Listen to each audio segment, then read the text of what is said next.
ជាក្មេងមកពីស្រុកមរស័យម៉ៃគាត់អ្នកលក់បាយគាត់ថាឡូយ៉ាដែលមានកូនជាកវ័យជាក្មេងចេញពីជនបទចេះខ្វល់អនាគតតាំងពីថ្នាក់ទី8មុខគ្រើមដូចស្បែកគីងគូអីលើចង់ភ្លក់រសជាតិជាសេដ្ឋីពេលយ៉ាងកំណើតរត់ឆោមនឹងក៏ឆើតកើតមួយកំណើតកើតលើដីថ្មីអស់ដើរពី1ម៉ែត្រទៅ100គីឡូម៉ែត្រឆ្លងបានពីខេត្តចូលមកភ្នំពេញថ្មីផ្លុំទៅមកផែតដូចគេឲ្យហេតុភ្លឺដូចខែចេះតាំងពីនៅក្មេងខ្ចីតាំងពីដូចប្រែតហោះដូចរោកែតដូស្ទាយដូវ៉ាតែមិនដូអូនស្រីថាបងគឺមិនដូអូនទេទុកចិត្តបងចោលបងមិនដែរងាករេ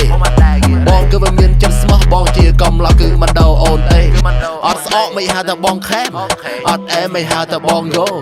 របងកំពុងតែអាប់រែងឲ្យស្អប់ពាន់ណានិយាយពីក្រៅខ្នង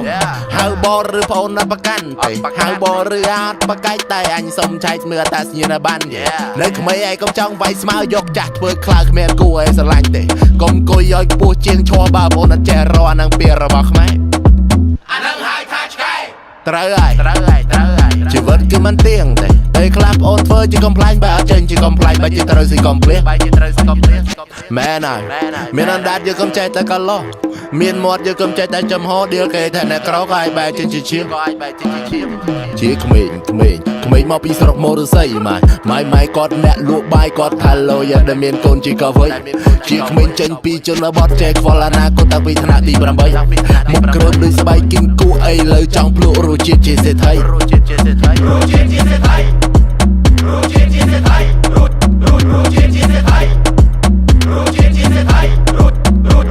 ពីមុនគេក៏លោកដូចជាដូមីណូធ្វើការចាន់សុកមិនដូលីអូខំប្រាំងត្រកមិនដល់ពេលដល់ស៊ូអង្គុយកើតទូបារកាមូក្បាលខ្ញុំពាក់មួបារណែវខេបការនោះចេះហ្វេកគេមិនរាប់ជាគូហ្វេនខ្ញុំក្មេងក៏កំពុងតែក្លែបយកខ្ញុំជាគំរូសម្រួលសម្របសម្រួលឲ្យវាស្របហើយសម្របឲ្យវាស្រួលកម្មមេគឺជាអំពើអាណាជាអ្នកធ្វើគឺអានឹងអ្នកទទួលក្មេងធ្លាប់តែដើរគេសាឡាឥឡូវគេហៅថាសើគំរូកោបស៊ីលុយតែដុល្លារតែពីដូចតាស៊ីមលូជីវិតក៏មកជាធម្មស្រៈក៏មកក្លែកក៏មកខ្លាក់ក៏មកលេក៏មកលាក់ក៏មកលៀមឈប់ភ្លាមទៅត្រៀមរកប្រាក់ទៅប្រឹងប្រែងប្រាប់ទៅបញ្ញាប់ទៅបញ្ញាប់រកប្រាក់ចេះតបចេះដាក់ទៅកុំដេកចាំសាប់ទៅប្រាប់ខ្លួនឯងទៅប្រាប់ខ្លួនឯងក្មេងមកពីស្រុកមរស័យម៉ៃគាត់អ្នកលក់បាយគាត់ថាឡូយ៉ាដែលមានកូនជាកវ័យជាក្មេងចេញពីជនបទចេះខ្វល់អនាគតតាំងពីថ្នាក់ទី8មុខគ្រើមដូចស្បែកគីងគូអីលើចង់ភ្លក់រសជាតិជាសេដ្ឋី